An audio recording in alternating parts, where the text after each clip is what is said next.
Not quite a week ago, November the 19th through the 20th, a mass shooting occurred at Club Q. And for those that are not aware, Club Q is an LGBTQ nightclub that's located in Colorado Springs, Colorado.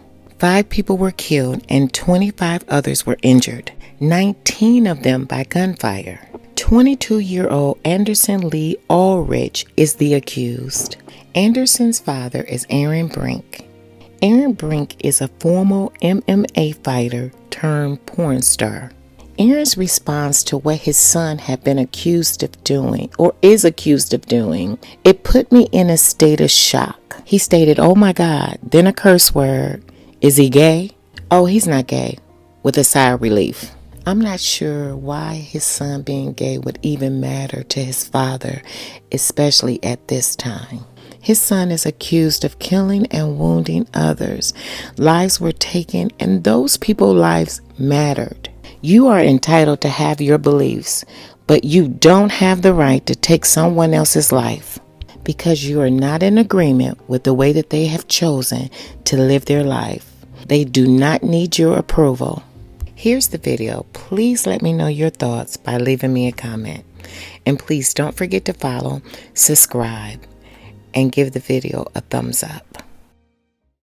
Aaron Brink was unloading appliances at his home when crews caught up with him. Now, we know Brink has been in and out of jail. He's worked in pornography. He's also a Mormon. This is how he reacted when he first heard that his son was at a gay bar. Mormons don't do gay. We don't do gay. There's no gays in the Mormon church. We don't do gay. He's pissed off. He's pissed off at me. He wants to poke at the old man. Brink did apologize, saying he has let his son down. He also condoned the act of killing. We're learning more about the alleged gunman tonight, including the fact that Anderson Aldrich is not his birth name. Aldrich's father tells CBS 8 his son was born in San Diego and the name on his birth certificate is Nicholas Brink. CBS 8's David Garferton talked with his father today at his home in Sherman Heights. I would love my son no matter what. I love my son. Until 6 months ago, Aaron Brink thought his son had committed suicide. I thought he was dead. I mourned his loss. He says his ex-wife had called him from Colorado in 2016 to tell him their son, Nicholas Brink, had changed his name to Anderson Aldrich and then killed himself. Do you have any idea why he changed his name? Yes. His mother told me he changed his name because I was on intervention and I've been a porno actor. You heard correctly. At the time, Brink was acting in Los Angeles in porno movies. For 6 years, he thought his son was dead until Aldrich called him out of the blue last year and started arguing with him over the phone. He's pissed off. He's pissed off at me. He wants to poke at the old man. Fast forward to 2 days ago, Brink got a call from his son's defense attorneys telling him Aldrich was involved in a shooting at an LGBTQ nightclub in Colorado Springs. Brink says he's a Mormon, and his first reaction was, "Why was my son at a gay bar?" Hey, Mormons don't do gay. We don't do gay. There's no gays in the Mormon church. We don't do gay. I ran into Brink while he was unloading appliances at his home in Sherman Heights. When he learned more details of the deadly shooting, he was shocked. There's no excuse for going and killing people. If you're killing people, there's something wrong. That's just not the answer. Brink says his son was born here in San Diego at Sharp Mary Birch Hospital in 2000. He and his wife lived in Cardiff by the Sea at the time, but they soon got divorced. Brink currently works as a mixed martial arts coach. He says he taught his son how to fight. I praised him for violent behavior really early. I showed him that it works. It's instant, and you'll get immediate results. But in the wake of the violence at Club Q, Brink is changing his tune. Life is just so fragile and it's valuable. Those people's lives are valuable. You know, they're valuable. They're good people, probably. You know, it's not like you kill somebody over. You know, kill.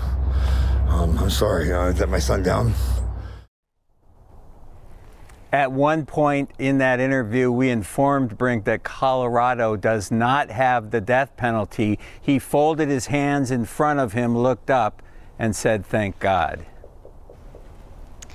David, the first reaction of that father when he heard about the shooting happening at a gay bar, some anti-gay sentiments there.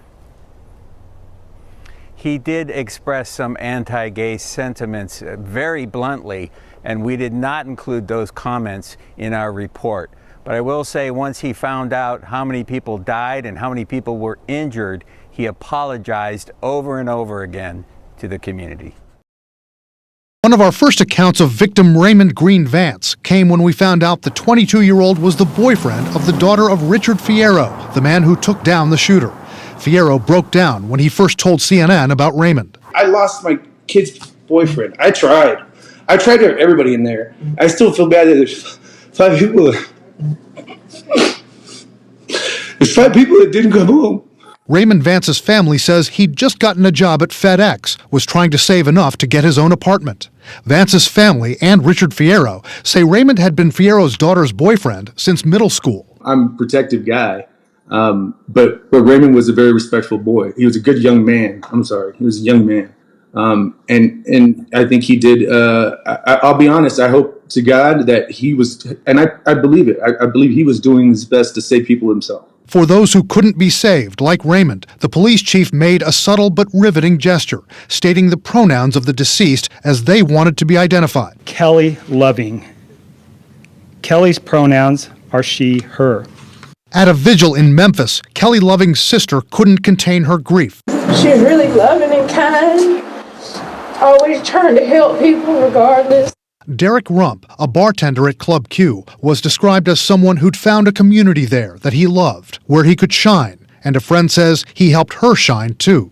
I can pretty much be invisible anywhere I go, and he wouldn't let me be invisible. Even if I tried, he would find me and make sure I was seen. It's like he really saw who I was and wanted to show everyone else. 28-year-old Daniel Aston seemed to share that same quality with Derek Rump, making people feel comfortable with who they were. Aston worked with Rump as a bar supervisor at Club Q and performed in shows. What I loved most about Daniel was how comfortable he made me feel in his presence and just in my own skin, I guess. Ashley Paul was known for her work for a nonprofit that helps find homes for foster children.